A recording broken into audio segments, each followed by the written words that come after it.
శ్రీను పావని మీరు చర్చికి రావటం మరి పావని బంధువులను బట్టి రావటం జరిగింది. గతంలో మీరు పూజలు పునస్కారాలు నోములు వ్రతాలు అన్నీ చేసేవారు. అయితే వాళ్ళని బట్టి వచ్చిన తర్వాత కూడా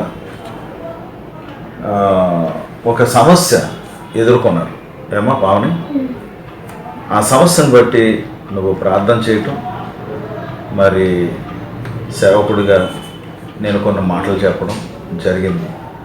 ఆ విషయం ఏంటి ఒక్కసారి వివరిస్తే బాగుంటుంది. నువ్వు వివరించు. నేను 2007లో ఈ సంఘానికి వచ్చాను. అప్పుడు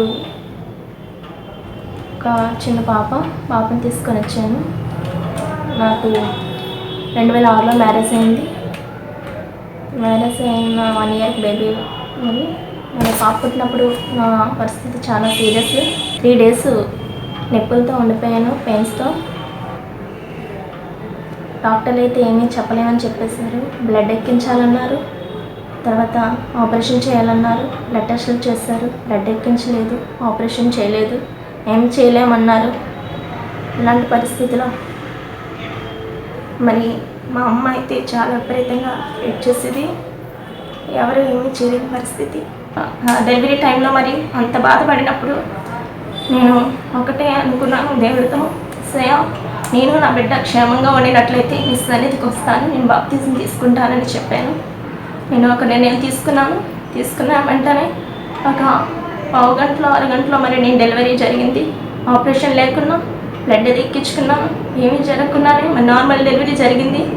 దేవుడు అంత గొప్ప కార్యం చేస్తారు. ఎక్కువ సమయం 3 గంటలకి అంత గొప్ప కార్యం చేస్తారు. నా కూతురు నేను కూడా క్షేమంగా ఉన్నాం. మరి పుట్టిన తర్వాత 3 డేస్ తర్వాత మరి బేబీకి జాండీస్ వచ్చాయి. జాండీస్ వచ్చినప్పుడు మరి బ్లడ్ టెస్టులు చేస్తున్నారు, కానీ జాండీస్ పెరుగుతూ ఉంది. మరి డాక్టర్లు చెప్పారు బేబీ మరి చెప్పలేమని, సంతకం పెట్టించుకున్నారు నా చేత, నా భర్త చేత కూడాను. మరి చెప్పలేమని మరి బ్లడ్ అంతా తీసేసారు. తనకైతే బాక్స్లో పెట్టారు, అయినా సరే పెరుగుతూ ఉంది.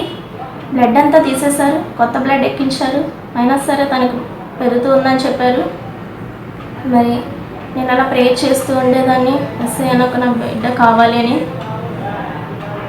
అప్పుడు మరి హాస్పిటల్కి మా బావగారు సైమన్ వచ్చారు. వచ్చినప్పుడు మరి నన్ను అడిగారు పాస్టర్ గారిని తీసుకురమ్మని చెప్పాను. నేను చెప్పినప్పుడు మరి పాస్టర్ అంకుల్ తీసుకుని వచ్చారు.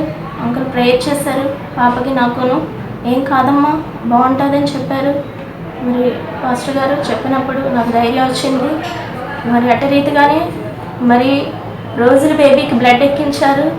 అది మరి ఆ బేబీ తట్టుకుందంటే అది కేవలం దేవుడి కృప.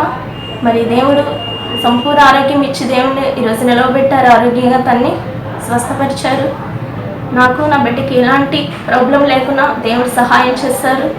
మరి మా అత్తవారి ఇంట్లో అయితే తన నెలల పిల్ల అయినా సరే ఇంకా సంవత్సరం కాకముందే నడవలేని పిల్ల అనేవారు. నాకు చాలా బాధ అనిపించేది. ఏంటేస్తే ఎలా అంటున్నారు నా బిడ్డలు అనిపించేది. ప్రార్థన చేస్తూ ఉండేదాన్ని ఎప్పుడు కూడా, కానీ దేవుడు ప్రతి విషయంలో కూడా నాకు ధైర్యపరిచారు. తను నడుస్తున్నట్టుగా పరిగెడుతున్నట్టుగా నాకు దేవుడు చూపించేవారు. మనంతగా సహాయం చేశారు. మనుషులు నన్ను వెతి చూపినా దేవుడు మాత్రం ప్రతి విషయంలోనే సహాయం చేశారండి. అలాగే మరి మా అత్తవారి ఇంట్లో మా అత్త చనిపోయింది. ఆ తర్వాత ఇంట్లో నుంచి మమ్మల్ని వెళ్ళిపోమనేవారు. అప్పుడు నాకు చాలా బాధ అనిపించేది. వాళ్ళకి మాత్రమే ముందుకొని మాకు వంట చేసేవారు కాదు. అలాగే ఉండేదాన్ని. నా బంధువులు పక్కనే ఉన్నా సరే నేను వెళ్ళలేకపోయేదాన్ని, చెప్పుకోలేకపోయేదాన్ని.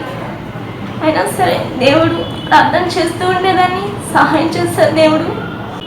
తర్వాత మరి మేము బయటికి వెళ్ళిపోయాము. అనుకున్న పరిస్థితుల్లో వెళ్ళిపోతాం అనుకోలేదు, అయినప్పటికీ వెళ్ళిపోయాము. మేము బయటికి వెళ్ళిన తర్వాత కూడా దేవుడు ప్రతి విషయంలో మాకు సహాయంగా ఉన్నారండి. మా అమ్మగారు చనిపోయారు. మేము మా అమ్మ వాళ్ళ ఇంటికి వెళ్ళిపోయాము. అక్కడ వరుగు బాధ్యతలన్నీ మేము తీసుకున్నాము. అక్కడి నుంచి మరి ఆ ఇంట్లో కూడా ఎన్నో సమస్యలు ఉండేవి. అవన్నీ కూడా దేవుడు పరిష్కరించడానికి సహాయం చేశారు. మరి అక్కడ నా భర్తకి బాగాలేదండి. తనకి మరి ఏమైందో తెలియదు, మోషన్స్ అవేవి. బ్లడ్ టెస్ట్ చేస్తే హెచ్ఐవి పాజిటివ్ అని చెప్పారండి. నేను చాలా షాక్ అయిపోయాను. హెచ్ఐవి పాజిటివ్ అని చెప్పినప్పుడు నేను చాలా షాక్ అయ్యాను.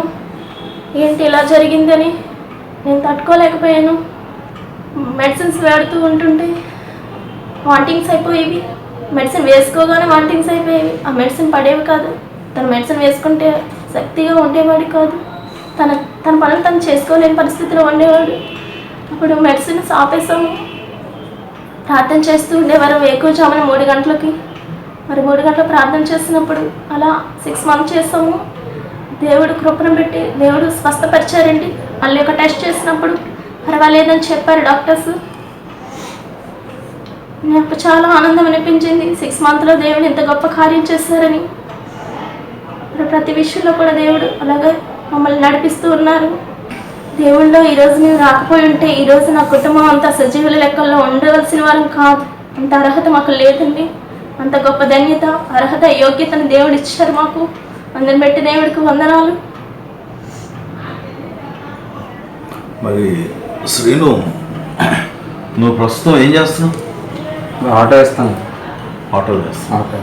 ఇక ఏదో డాక్యార్డ్లో ఉద్యోగం ఏదో కోర్టులో చేశాను. చేస్తాను.